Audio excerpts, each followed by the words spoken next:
పల్నాడు జిల్లా నరసరావుపేటలో మాజీ MLA Gopireddy Srinivasa Reddy media సమావేశం నిర్వహించారు. కేంద్ర బడ్జెట్లో మన రాష్ట్రానికి మేలు జరిగిందని ఎంపీలు గొప్పలు చెప్పుకున్నారు. కానీ బడ్జెట్లో మన రాష్ట్రానికి తీవ్ర అన్యాయం జరిగింది. ఒక్క కేటాయింపు కూడా జరగలేదు. పోలవరం ఎత్తు 150 అడుగులు ఉండాలని అప్పటి సీఎం రాజశేఖర్ రెడ్డి నిర్ణయించారు.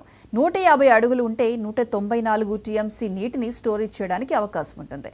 ఉత్తరాంధ్ర రాయలసీమకు నీటిని తీసుకువెళ్లేందుకు రాజశేఖర్ రెడ్డి అప్పుడు డిజైన్ చేశారు.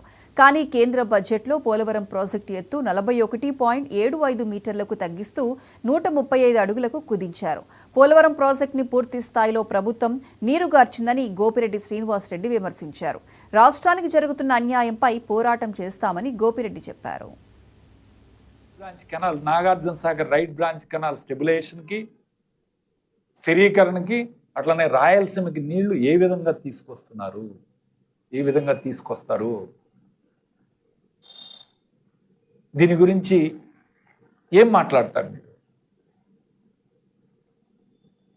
ఈరోజు హడావుడిగా ప్రాజెక్ట్ అంతా కూడా అయిపోయింది, 12,000 కోట్లు రిలీజ్ చేస్తున్నారు చెప్పుకుంటున్నారు వీళ్ళు. ఈరోజు ఏ విధంగా ఈ ప్రాజెక్టుని ముందుకు తీసుకువెళ్తున్నారో ఒకసారి ప్రజలు అర్థం చేసుకోవాలి. ఎంత తీవ్ర నష్టం జరుగుతూ ఉంది. ఎస్, ఆ రోజు జగన్మోహన్ రెడ్డి గారు ఒప్పుకున్నారు ఈ ఎత్తుకని అంటున్నారు. జగన్మోహన్ రెడ్డి గారు ఏం మాట్లాడారంటే, ఆ రోజు ఫస్ట్ ఫేజ్లో 41.75 మీటర్లు ఇస్తాము, తర్వాత డ్యామ్ స్టెబిలిటీని బట్టి దీన్ని హైట్ని 45 మీటర్లకు పెంచుతామని చెప్పి క్లియర్గా చెప్పడం జరిగింది. ఈరోజు క్లియర్గా డ్యామ్ ఎత్తు ఇదే నిర్ణయం, ఫైనల్ నిర్ణయం అని బడ్జెట్లో పెట్టడం జరిగిందా లేదా?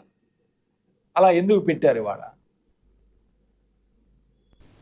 ఈరోజు ఇంత తీవ్ర నష్టం జరుగుతూ ఉంది ఆంధ్రప్రదేశ్ రాష్ట్రానికి. ముఖ్యంగా ఈరోజు